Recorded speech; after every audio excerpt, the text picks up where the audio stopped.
কিছু অবাক করা এক্সপেরিমেন্ট পার্ট 1। রেড গ্লু নামের এক ধরনের আটা হয় যেটা এত বেশি মজবুত হয় যার ওপর দিয়ে হাঁটা অনেক মুশকিল। তো দেখুন, যখন এর ওপর দিয়ে বাইক চালানো হয়, বাইক তো চলে কিন্তু এই আটা বাইকের টায়ারের মধ্যে পুরো চিপকে যায়।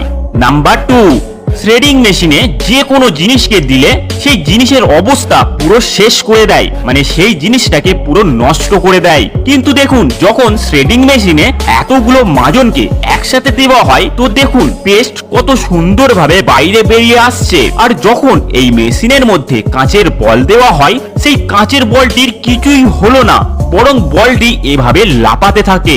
নাম্বার 3, আচ্ছা, পানি বা জলের দ্বারা কি বাইক চলতে পারে? তো একবার মিস্টার ইন্ডিয়ান হ্যাকার জল দিয়ে বাইক চালিয়ে দেখিয়েছিল, বাট সেটা কিভাবে চালিয়েছিল দেখুন। প্রথমে বাইকের ট্যাঙ্কে বেশি করে পরিষ্কার ওয়াটার ভরে দেয়, তারপর একটি ক্রাশিং কার্বন ডাই কুকারের মধ্যে দিয়ে তার উপর একটু পরিষ্কার ওয়াটার দিয়ে দেয়, আর এটা দিয়ে ফেলিভার গ্যাস তৈরি হয়, আর ওই গ্যাসটিকে পাইপের দ্বারা বাইকের সাথে ফিট করে দেয়। তারপর যখন বাইকের মধ্যে স্টার্ট লাগানো হয়, কিছুক্ষণের মধ্যেই বাইক স্টার্ট নিয়ে নেয় আর বাইক চলতে থাকে।